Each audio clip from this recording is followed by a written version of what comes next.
بسم اللہ الرحمن الرحیم۔ میں آج ایک بہت اہم مسئلہ ہے جس کی طرف آپ کی توجہ کرانا چاہ رہا ہوں، یہ کہ مبدا دین کا ماخذ کیا ہے۔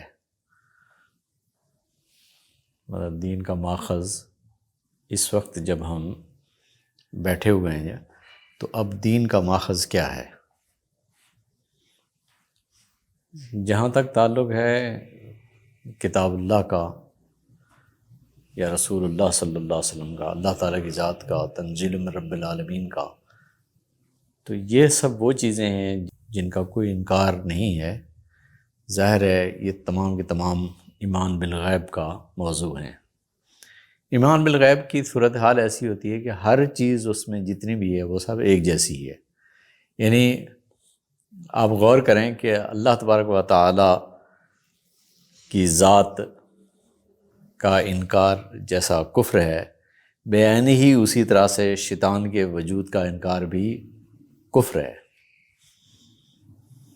یعنی شیطان کو شیطان ماننا، اسے اللہ کی مخلوق ماننا اور شیطان کے وجود کو تسلیم کرنا ایمان بالغیب کے محتویات میں یہ شامل ہے۔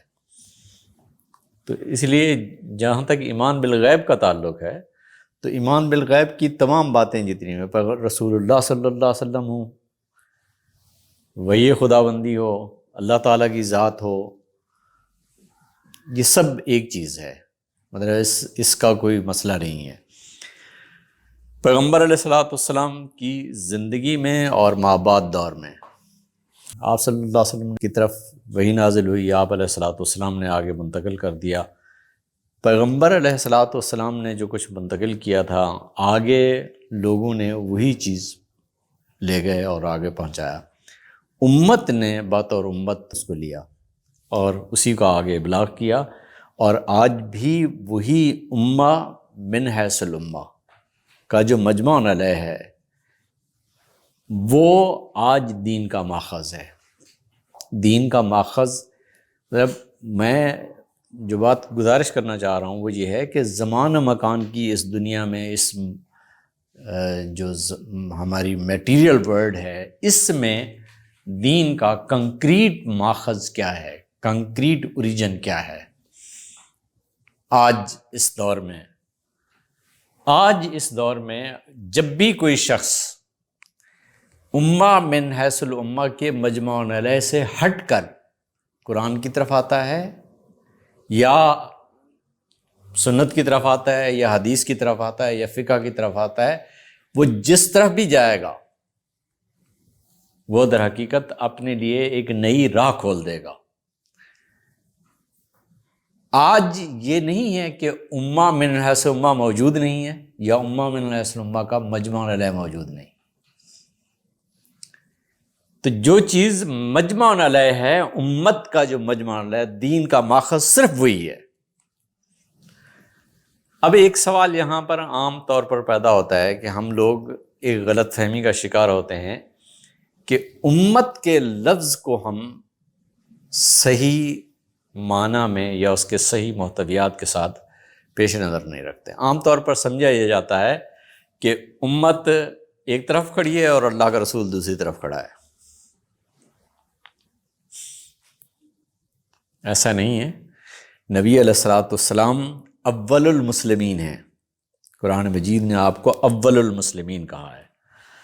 آپ صلی اللہ علیہ وسلم اول المسلمین ہیں، تو جو امتی ہے آپ علیہ السلام کی اطاعت و اتباع میں کھڑا ہے، تو جو اطاعت و اتباع میں کھڑا ہے وہ پیغمبر علیہ الصلوۃ والسلام کی ذات سے اپنے آپ کو اگر الگ کر کے اپنی کوئی آئیڈینٹی بناتا ہے تو ظاہر ہے وہ دین کا ماخذ تو نہیں بن سکتا۔ دین کے ماخذ کا جہاں تک تعلق ہے کہ دین ہم نے کہاں سے لینا ہے، ہمیں دین کدھر سے میسر آنا ہے، آپ کو پھر پوری توجہ کے ساتھ، پورے انہماک کے ساتھ جس چیز کی طرف متوجہ ہونا ہے وہ ہے کہ امہ بین حیث الامہ کا مجمع علیہ کیا ہے، اور امت محمد الرسول اللہ صلی اللہ علیہ وسلم کے ساتھ امت ہے، آپ علیہ الصلوۃ والسلام سے الگ نہیں ہے۔ با الفاظ دیگر انسانوں کا وہ گروہ جو محمد رسول اللہ صلی اللہ علیہ وسلم کی اطاعت و اتباع میں کھڑا ہے، اطاعت و اتباع میں کھڑا ہے۔ آپ علیہ الصلاۃ والسلام جس کے لیڈر ہیں، آپ علیہ الصلاۃ والسلام جس کے امام ہیں، آپ علیہ الصلاۃ والسلام جس کے اول الاولین ہیں، اس گروہ کو امت کہا جاتا ہے۔ تو وہ پہلے شخص سے لے کر جو نبی علیہ السلام پر پہلے ایمان لے آئے، اس سے لے کر تا قیام قیامت آخری انسان بھی اس میں اسی طرح سے شامل ہے جیسے آج کا انسان اس امت کا گروہ وہ شامل ہے۔ یعنی آپ یہ فرض بھی نہیں کر سکتے کہ ماضی، حال اور مستقبل میں اس گروہ میں کسی طرح کے مجمع علیہ میں کوئی تبدیلی آ سکتی ہے، اس کا کوئی امکان نہیں۔ اس گروہ کا مجمع علیہ پہلے دن سے لے کر آخری دن تک ایک ہی رہنا ہے، اور دین ہمیں اگر کہیں سے ملنا ہے تو اسی سے ملنا ہے۔ ہم نے اگر اپنا اجتہاد کرنا ہے، اپنا غور و فکر کرنا ہے، اپنے مسائل کو حل کرنا ہے تو ضرور کیجئے۔ انسان اپنے مسائل کو جب حل کرتا ہے تو وہ بہت انٹیلیجنٹلی اور بہت وائزلی ان چیزوں کو دیکھتا ہے اور پھر ہینڈل کرتا ہے، ان کو حل کرتا ہے۔ اسی طرح سے انسان اپنے مسائل حل کرتے ہیں، اجتماعی سطح پر ہوں یا انفرادی سطح پر ہوں۔ لیکن جب آپ امت کی بات کرتے ہیں تو امت کی بات تو اس طرح سے ممکن نہیں ہے۔ امت جس پر قائم کھڑی ہے پہلے دن سے لے کر آخر دن تک، اور جس سے آپ کسی ایک فرد کو بھی سائڈ پہ نہیں کر سکتے، جہاں کوئی فرد نکل کر ایک طرف چلا جائے گا، امہ من حیث الامہ کے مجمع علیہ سے وہ آؤٹ ہو جائے گا، باہر چلا جائے گا۔ جب امہ من حیث الامہ کے مجمع علیہ سے باہر نکل جائے گا تو جو امہ من حیث الامہ کا مجمع علیہ ہے اب وہ آپ کے ہاتھ میں نہیں رہے گا۔ اگر آپ پریکٹیکلی دیکھیں، آپ غور فرمائیں، سنی اور شیعہ اور خارجی ابتدا کے تینوں گروہ، یہ سنیوں کا مجمع علیہ شیعوں کا مجمع علیہ مختلف ہے۔ ایسا ہے نا، شیعہ جس پر جو شیعوں کا مجمع علیہ ہے وہ اور ہے، سنیوں کا مجمع علیہ اور ہے، اور خارجیوں کا مجمع علیہ اور ہے۔ تو یہ امہ من حیث الامہ کا مجمع علیہ نہیں ہے۔ اگر آپ یہ سمجھتے ہیں کہ سنی بھی مسلمان ہے، شیعہ بھی مسلمان ہے، خارجی بھی مسلمان ہے، تو مسلمانیت تو کسی ایک درجے پہ کھڑی ہے نا۔ شیعہ سنی وغیرہ جب بعد میں بنے ہیں تو ان کا وجود ہی بعد میں آیا ہے۔ تو جو مجمع علیہ ہے، جہاں پر یہ تشیع نہیں رہتا، تسنن نہیں رہتا، عبادیت نہیں رہتی، خارجیت باقی نہیں رہتی، وہ صرف اور صرف وہی ایک چیز ہے جو دین کا آج ماخذ ہے۔ جب آپ اپنے آپ کو اس ماخذ سے ہٹا لیتے ہیں، آپ اپنے انفرادی غور و فکر کی راہیں کھولتے ہیں، تو اس کا امکان بہت کم ہے، بہت کم ہے اس کا امکان۔ نہیں، کم نہیں، ناممکن ہے کہ اب دین پر آپ قائم رہ سکیں۔ ہمیں اگر کسی طرف لوٹ کے جانا ہے، جس کام میں محمد رسول اللہ صلی اللہ علیہ وسلم میرے امام نہیں،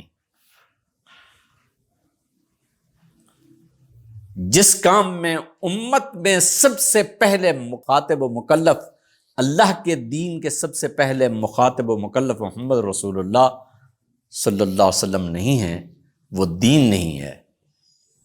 دین اسی چیز کا نام ہے جو محمد رسول اللہ صلی اللہ علیہ وسلم اول المسلمین ہونے کے نتیجے میں پہلے مکلف و مخاطب ہیں، اور امت آپ صلی اللہ علیہ وسلم کی اطاعت و اتباع میں اس کی مخاطب و مکلف ہے۔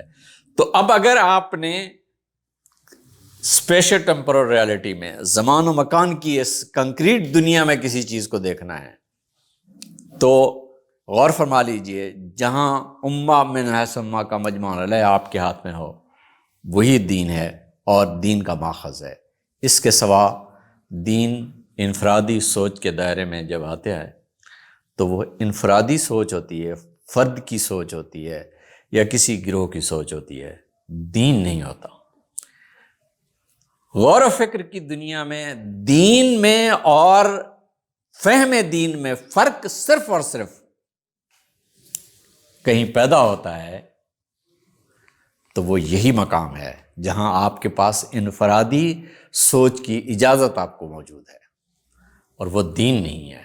اگر آپ کا فہم دین اور دین دو مختلف چیزیں ہیں تو یہ تو آپ قبول کریں گے نا کہ دین آپ کے پاس موجود تو ہے نا، تبھی تو آپ کہہ رہے ہیں نا آپ کا فہم اور ہے اور دین اور ہے۔ جو دین ہے وہ اپنی جگہ پر اسی طرح سے موجود ہے اور وہی ماخذ ہے، اور وہ کہاں سے ملے گا؟